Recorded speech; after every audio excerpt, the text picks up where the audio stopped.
Assalamualaikum warahmatullahi wabarakatuh. Bismillahirrahmanirrahim.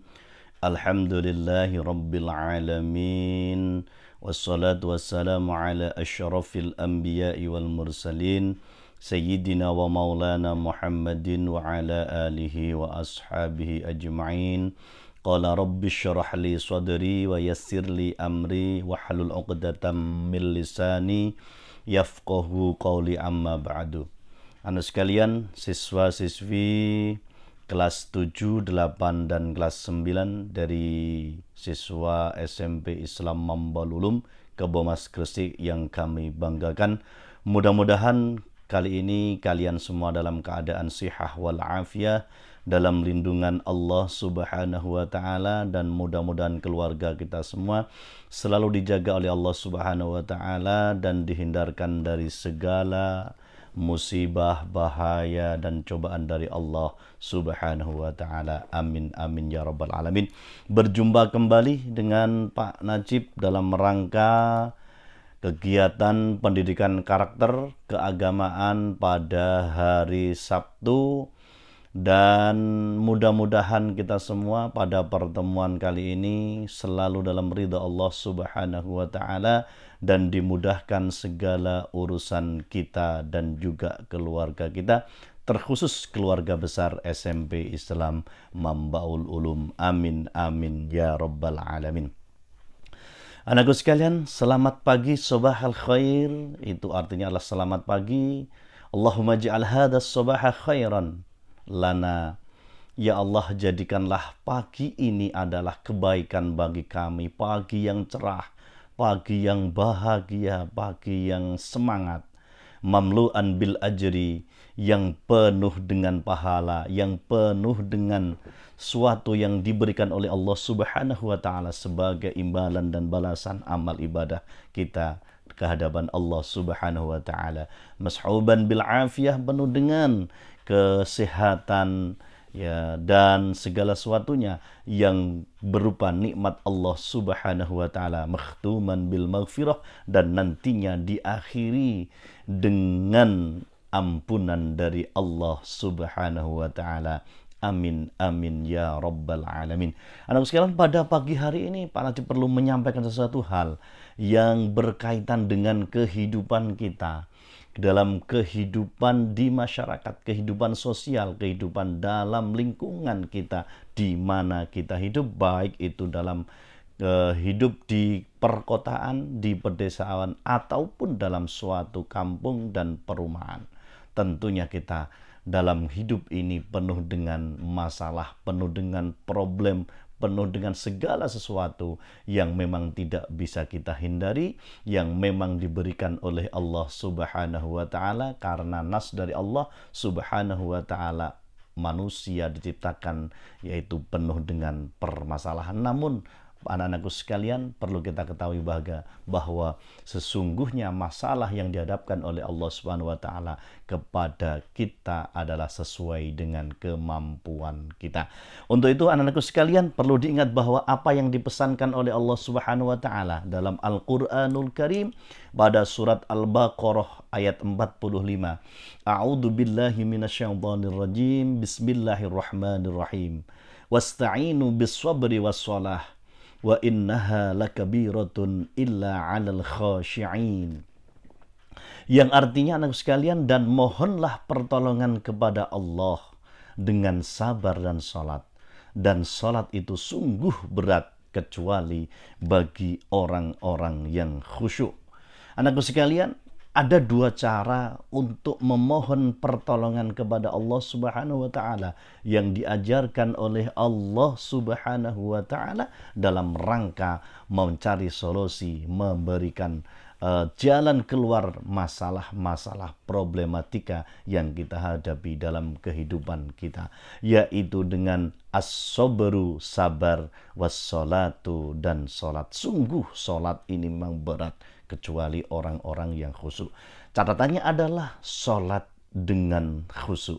Bagaimana cara kita untuk salat khusyuk itu? Nanti insya Allah Pak Najib akan menyampaikan apa kiat-kiat apa yang menjadikan sholat kita bisa khusyuk dan khudu di hadapan Allah Subhanahu wa taala. Anakku sekalian, perlu kita ketahui bahwa Allah Subhanahu wa taala dalam surat Toha pada ayat 14 menyampaikan bahwa penghubung antara kita, antara hambanya Allah dengan Tuhannya adalah sholat. Allah mengatakan, Allah berfirman, Innani anallah, la ilaha illa ana fa'budni wa aqimis sholata lidhikri. Sesungguhnya aku ini adalah Allah, tidak ada Tuhan yang hak selain aku.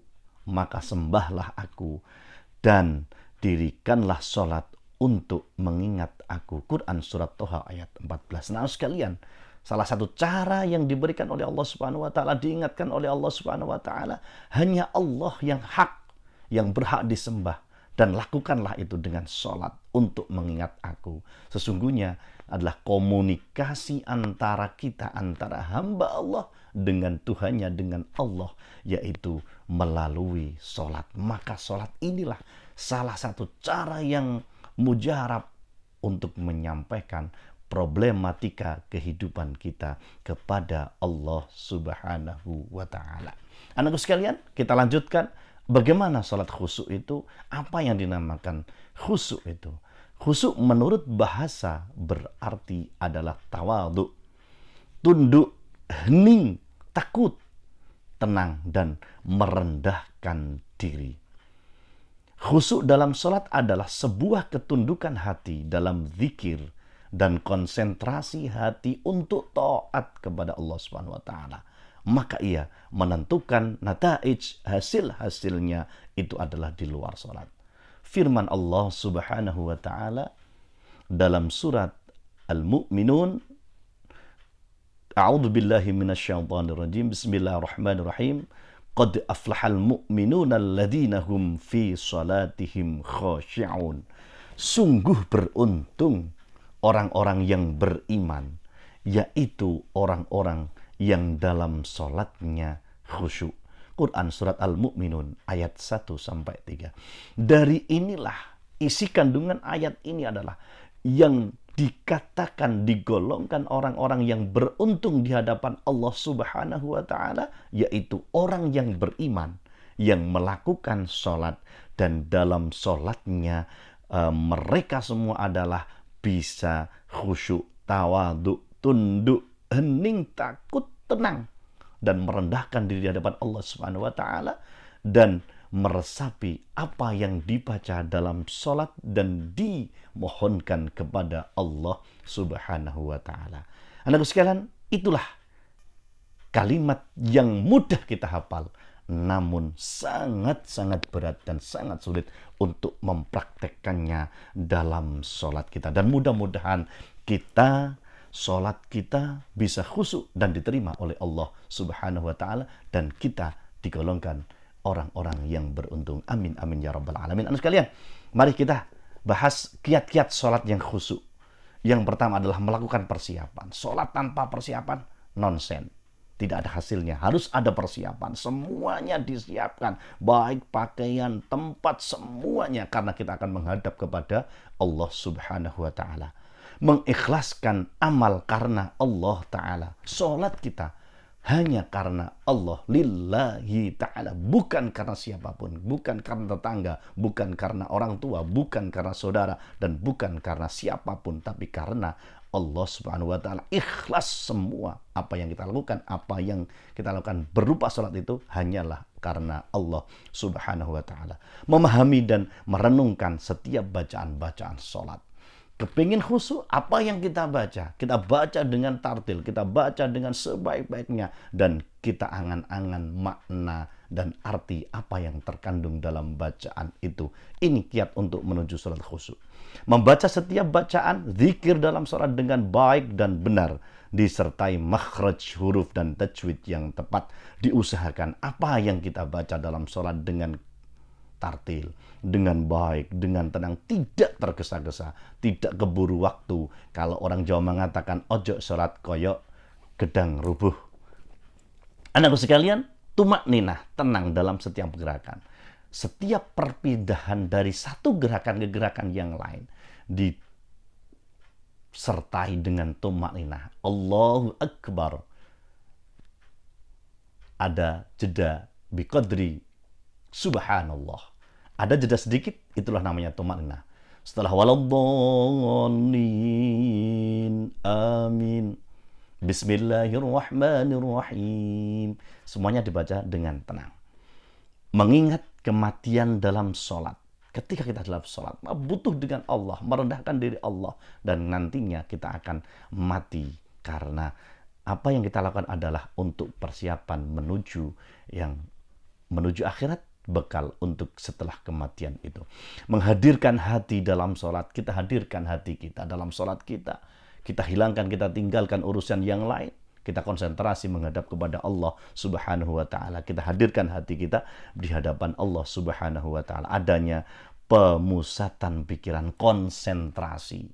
Menghadap kiblat, tempat yang tenang, tempat yang enak. Untuk apa? Konsentrasi terpusat kepada Allah Subhanahu wa ta'ala. Mengarahkan pandangan ke tempat sujud. Bahwa kita sholat, pandangan kita ke bawah, bukan ke atas atau ke samping. Karena menunjukkan bahwa benar-benar kita butuh sujud kepada Allah, merendahkan kepada Allah Subhanahu wa ta'ala, dan kita sangat-sangat mengharapkan apa yang kita mohonkan kepada Allah Subhanahu wa ta'ala diridhoi dan dikabulkan oleh Allah Subhanahu wa ta'ala. Adanya rasa takut dan kagum akan kebesaran Allah, kebesaran Tuhan, bahwa kita benar-benar merasa rendah, merasa kecil, dan merasa dhaif, lemah, dan Allah lah yang segalanya.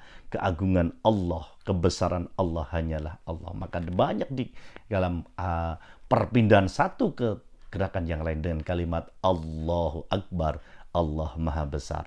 Yang terakhir adanya sifat harap akan ampunan Allah Subhanahu wa ta'ala, bahwa sholat yang kita lakukan, kita mohonkan kepada Allah, kita yakini dalam hati kita diterima oleh Allah, namun tidak lepas kita memohon kepada Allah Subhanahu wa ta'ala, mudah-mudahan kekurangan dalam sholat kita mendapatkan ampunan dari Allah Subhanahu wa ta'ala. Itulah kiat-kiat untuk menuju sholat yang khusyuk. Selanjutnya anak sekalian, efek medis sholat. Apa efeknya dalam kehidupan kita? Efeknya adalah satu, takbiratul ihram. Dapat menguatkan otot lengan dan melancarkan aliran darah. Itu Allahu Akbar. Yang pertama, makanya disunahkan untuk mengangkat tangan sampai setinggi telinga kita dan diluruskan segala gerakan kita. Rukuk dapat mengembalikan fungsi tulang belakang. Maka ketika rukuk, sempurnakan rukuk kita sampai 90 derajat. Nah, rukuk kita benar-benar lurus, kaki lurus, jangan ditekuk, juga posisinya seperti itu. Nah, ini rukuk dapat mengembalikan fungsi tulang belakang. Kemudian i'tidal dapat melancarkan pencernaan. Sami'allahu liman hamidah, juga diangkat tangannya setinggi telinga kita. Sujud mengalirkan oksigen, menguatkan daya pikir, memudahkan persalinan. Nah, anakku sekalian, sujud kita luruskan, kaki kita semuanya sesuaikan dengan rukun sujud. Semuanya telapak tangan kita taruh sampai di lantai dengan baik. Hidung kita bersujud sajadah kita atau di lantai kita. Semuanya ini adalah akan menguatkan daya pikir kita dan juga bagi perempuan memudahkan untuk persalinan.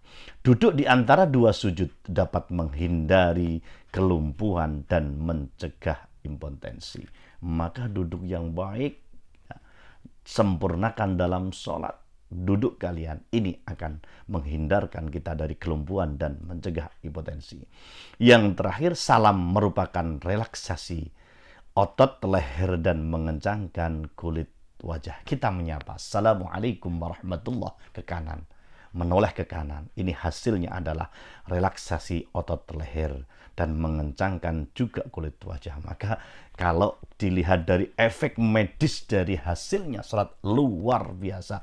Orang ini akan menjadi sehat selalu karena memperbanyak sholat. Dan jangan tinggalkan sholat 5 waktu yang sudah diatur oleh Allah Subhanahu wa Ta'ala. Waktunya mulai pagi sampai pagi kembali. Anak sekalian, itulah efek yang perlu kita pahami, yang perlu kita resapi dan kita praktekkan dalam sholat kita. Anak sekalian, tentunya setelah sholat kita butuh zikir dan doa kepada Allah Subhanahu wa Ta'ala. Dalam berzikir setelah sholat, sebaiknya menghadap kiblat dengan khusyuk dan tenang. Jangan kesusu, jok goboh, ojo sampai ninggalo mali salam meninggalkan sholat. Lamcing mari salam plencing. Ya, katanya bahwa orang yang tanpa wiritan itu adalah bagaikan kirt. Kirt itu kera. Man laisa lahul wirdu kal kirdi. Siapa yang tidak ada wirid setelah sholat, dia bagaikan kera. Tempat berzikir itu hendaknya tempat yang sangat tenang untuk konsentrasi kepada Allah Subhanahu wa Ta'ala. Dalam keadaan bersih badannya, suci badannya, kemudian dalam keadaan segalanya tempat juga. Berzikir senantiasa dilakukan pada setiap waktu, kecuali waktu-waktu yang dikecualikan oleh agama, seperti ketika buang air, ketika jima, dan sebagainya. Nah, waktu-waktu yang kita gunakan selalu zikir kepada Allah Subhanahu wa Ta'ala. Kalau kita zikir pada sholat, kita khususkan sholat. Tapi zikir-zikir yang lain bisa di segala waktu, kecuali di tempat-tempat atau waktu ketika kita buang air dan sebagainya. Dianjurkan kehadiran hati kita zikir kepada Allah Subhanahu wa Ta'ala. Kita ingat apa yang kita baca, kita renungi apa yang kita baca, kita sampaikan kepada Allah Subhanahu wa Ta'ala. Sayugyanya setiap orang mempunyai waktu tertentu untuk zikirnya. Maka waktu yang baik berzikir kepada Allah Subhanahu wa Ta'ala adalah waktu yang tenang ketika para manusia, hamba-hamba Allah sedang tidur, yaitu sepertiga malam. Itulah waktu yang luar biasa yang perlu kita resapi dan perlu kita ambil. Di situ kita curi waktu yang sangat baik di hadapan Allah Subhanahu wa Ta'ala. Di antara kalimat thayyibah yang sering kita baca adalah subhanallah walhamdulillah wala ilaha illallah wallahu akbar la haula wala quwata illa billahil aliyil azim. Ini kalimat-kalimat thayyibah, ini gabungan jadi satu. Ada ketika yang dibaca adalah subhanallah, alhamdulillah, Allahu akbar. Ini kelengkapannya adalah subhanallah walhamdulillah wala ilaha illallah wallahu akbar la haula wala quwata illa billahil aliyil azim. Kalimat yang sangat ringan ini, tapi timbangannya sangat-sangat berat di hadapan Allah Subhanahu wa Ta'ala. Ini yang anak sekalian, siswa-siswi kelas SMP Islam Mambalulu, kelas 7, 8, dan kelas 9, apa yang disampaikan pada kesempatan ini oleh Pak Najib, mudah-mudahan semuanya bisa menjadikan ilmu bagi kita dan dijadikan ilmu yang manfaat sehingga kita dapat mempraktekkan dalam kehidupan kita, terkhusus mempraktekkan dalam sholat dan zikir kita kepada Allah Subhanahu wa Ta'ala. Yang kedua tadi adalah bisobri, sabar melakukan apa yang menjadi perintah Allah Subhanahu wa Ta'ala, sabar meninggalkan apa yang dilarang oleh Allah Subhanahu wa Ta'ala, sabar melakukan ibadah terhadap Allah Subhanahu wa Ta'ala, sabar taat kepada Allah Subhanahu wa Ta'ala, dan sabar menghadapi cobaan dan musibah dari Allah Subhanahu wa Ta'ala. Dan mudah-mudahan kita saat ini masih pandemi, marilah kita berdoa kepada Allah Subhanahu wa Ta'ala, mudah-mudahan kita menjadi orang yang sabar menghadapi ujian dan cobaan Allah Subhanahu wa Ta'ala, dan mudah-mudahan segera diangkat oleh Allah COVID-19 ini dan kita bebas kembali, dan mudah-mudahan kita segera bisa belajar dengan baik, belajar bertemu dan bertatap muka di sekolah yang kita cintai, yaitu SMP Islam Mambalulum Kebomas Gresik. Amin amin ya rabbal alamin. Tetap semangat, tegakkan sholat, dawamkan, istiqomahkan zikir, perbanyak sholawat untuk menggapai ridho ilahi. Anakku sekalian, terima kasih.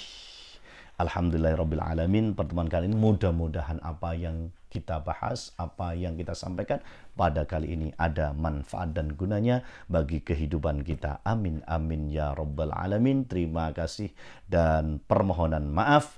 Akhirul kalam, bismillahirrahmanirrahim. Bismillahirrahmanirrahim. La haula wala quwata illa billahil azim. Mudah-mudahan niat dan tujuan kita diridhoi dan dikabulkan oleh Allah Subhanahu wa taala. Billahi taufiq wal hidayah war ridha wal inayah. Wassalamu alaikum warahmatullahi wabarakatuh.